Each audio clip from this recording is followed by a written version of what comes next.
Which type of car gets more attention, OEM restos or modified cars? Well, I started to go to car shows to collect content for my social media channels for Resin to help promote my company and get some brand recognition. I wondered this myself. In December of 2024, I started posting on my social media handles for Resin multiple times per week.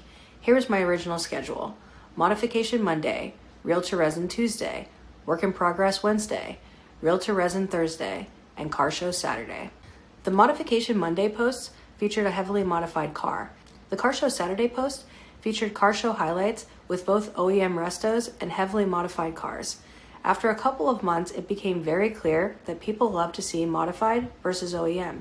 I tested modified cars in the thumbnails and OEM restos as well for the car show content, and the modified ones were the clear winner. Not to mention that certain builds that were standalone posts on Mondays got a lot of views and engagement. While I personally love to see both, the data doesn't lie. It's literal proof that, at least for the small audience that I've built so far, being unique and standing out is more popular than fitting in. While building a heavily modified car and restoring a car to its original glory are both difficult, and in a lot of cases unique for a specific model of car, the modified vehicle usually turns more heads because it's an expression of who the builder is. It's a sneak peek into the brain of someone who is truly a creative thinker, an out-of-the-box thinker. It's someone who's not afraid to be themselves and stand out or take a risk, share their experiences and their knowledge. And I think this is the best way to start any project or business, or just great life advice, honestly. Being yourself is unique. You are one of a kind, just like a heavily modified car.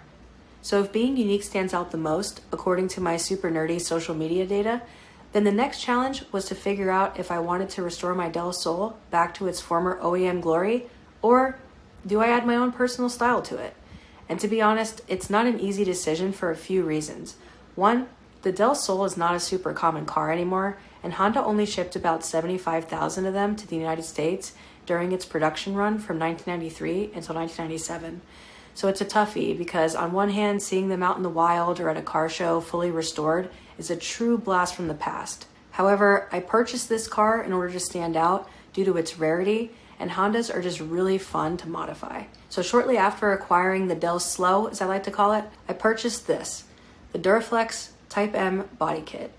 It's a replica of the Mugen body kit, and once it was delivered and we got around to trying the front bumper on, I noticed that possibly I had wasted some money. It didn't fit at all, like not even close. I know that these things can be modified in order to have them fit. However, that's above my current skill set, unfortunately.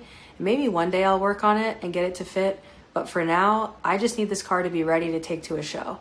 So instead, we got this Acura Integra Type R replica spoiler, and we're gonna give it a unique paint job to help it stand out some. The rims also aren't original, so there's another modification that came with the car. Once I get it painted, I'll see how it goes and decide from there what I'm gonna do. But in the meantime, this front lip that came with the Del Sol is for a Civic, I think, I'm not sure, and it really doesn't fit right. So instead, I ordered this replica Mugen front lip, and that will conclude the mods for now. In addition to the Del Sol, I got my favorite car that I've ever owned back. Not my original one, but this one is the same color, same year, and it already had some modifications that my younger self only dreamt about being able to afford to do. Aside from the 2005 headlights, which in my opinion are much better looking than the ones that this first model came with, it came with this air intake, exhaust, and this replica Mugen rear spoiler. It sat kind of low as well because the springs are just about shot, and came with these roto rims. This car for sure I'm going to modify, tastefully though. While I have seen some really nicely restored clean ones out and about, they all have a little something extra, as this car unmodified might be one of the least favorite of all time for the Civic hatchbacks, according to the internet. More videos to come on these projects and their modifications, but for now, I would like some additional nerdy social media data. What's your preference, modified cars or OEM restos?